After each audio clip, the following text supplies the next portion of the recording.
What can I do now with PowerPoint? PowerPoint, now free and on any device. It used to be that one of the disadvantages of using PowerPoint was that it wasn't cloud-based and it wasn't free. This made Google Docs more attractive and universal for collaboration.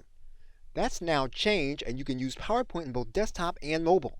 You can tie it to a free account as well as across all of your devices. If you have a subscription, you can obviously do more.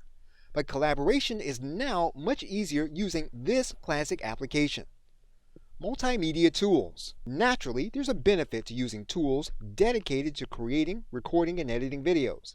But in some cases, if you're going to record a simple video presentation using PowerPoint, that can be overkill. As of right now, you can handle that entire process in PowerPoint. You can design your presentation, you can record your presentation, you can render your presentation.